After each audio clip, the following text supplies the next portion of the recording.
A response from the Duke and Duchess of Sussex after the couple finally received an invitation from the King to his coronation. Let's bring in Sunday Times royal editor Roya Nikkhah, who broke the story. Good morning to you. Nice to see you. London time in the evening. How did you get wind of this invitation? Well, as I said in my piece that I wrote in the Sunday Times, I got confirmation from a spokesperson for Harry and Meghan that they had actually received an invitation. But of course, that crucial line in that statement I got, they haven't yet decided whether or not they're going to attend. Well, do you reckon they would have thought about it at least? Do you think they will accept?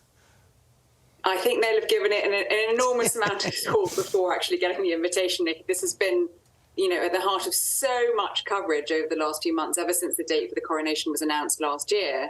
All eyes are on May the 6th and who will be there and who won't be there. I mean, I've spoken to Harry's people over the past few months, and it's always been my impression from what I've been told that he recognises it's an enormous day for his father, and he would want to show his respect. But of course, things have been said, and it's quite a tricky climate at the moment in the royal household. It's totally orcs, right? Yes, that's one way of putting it. It is totally orcs. That would make a good headline, wouldn't it? But you know, at the end of the day, the King has extended an invitation, which I think signifies the King really wants his son to be there, and it's down to Harry and Meghan now to decide what they're going to do. All right, totes orcs. I can see that in your front page down the track. Look, it is May 6th, Archie's 4th birthday. Could that be an issue? Could she have organised a superhero party as a clash? What do you do? Well, it's a very legitimate clash. Of course, you know, we had Lilibet's birthday over the Queen's Platinum Jubilee last year, and they were still able to attend parts of it. So my gut feeling is I think Harry will be there, and I think he will want to be there and show his respects. Archie's going to be 4. But it's only a few hours long. It's not the whole day. I think there's a way that they could attend and also celebrate Archie's birthday too separately. I tell you what, they do suck the energy out of a room, those two as well. It might be a little bit as a distraction for the King on his big day. So that's something to be mindful of. You know what, Carl? There are going to be 2,000 people there, and I imagine hundreds of thousands of people lining the street just to catch a glimpse of this extraordinary once-in-a-generation occasion. I don't think Harry and Meghan are going to overshadow the King's big day. Nobody is bigger than the monarchy, as they've discovered themselves. I think all eyes are going to be on the King. All right, what about some eyes on Harry and Meg's? There'll be some. Of course there'll be some eyes on them. Of course there'll be some eyes on them, but there's going to be a lot going on that day. There are lots of players, you know, William and Kate, as you were just showing there. There are going to be lots of stars in the room at that Abbey. I think there's room enough for everyone. Very good, Roya. Thanks for coming on our show. Appreciate it. Well, it's the biggest will they or won't they question that we keep coming back around to. King Charles has officially invited Harry and Meghan to his coronation, and they still haven't clicked the response button. Really? Keep them waiting. Nine's Honey's royal reporter, Natalie Olivieri, joins us this morning.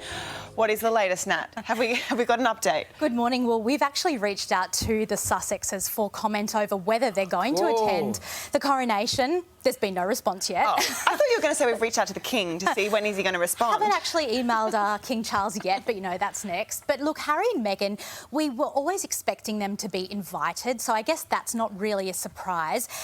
Harry, after all, is the King's son. Charles loves his son, despite all that's been said. So, of course, he's going to want him to be there for the coronation, the most important day of his life. And don't forget, Charles even walked Meghan down the aisle, so, of course, they have a special relationship too. Things have drastically soured since then. But look...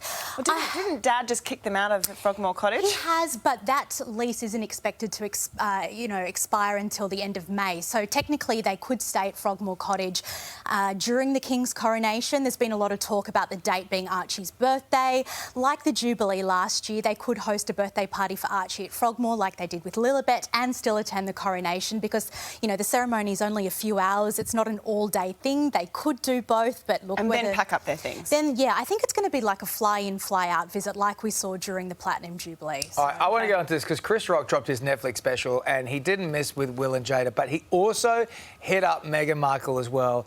It's a little bit long, but it's brutal. Here's what he had to say. I mean, it is just incredible. The whole special is great, but focusing on this Meghan Markle stuff now, has there been any reaction from her camp? Not officially, David. I mean, Harry and Meghan keep things quiet sometimes when it suits them.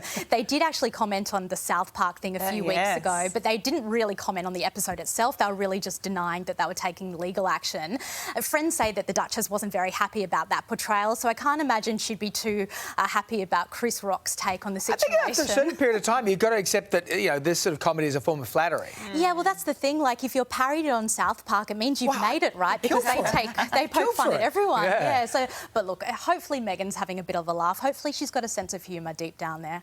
What about the Duchess of York, Sarah Ferguson? Because she has done a tell-all interview and she said that she's going to support Prince Andrew. Yeah, this is quite a good read. It was in the Telegraph UK, and the Duchess of York says she will always support her ex-husband Prince Andrew, and she said that even the Queen knew that she'd always be there for the Duke of York, and she actually described Andrew's issues as being a tumultuous time for the royal family, but said that it actually had brought her and the Queen closer together.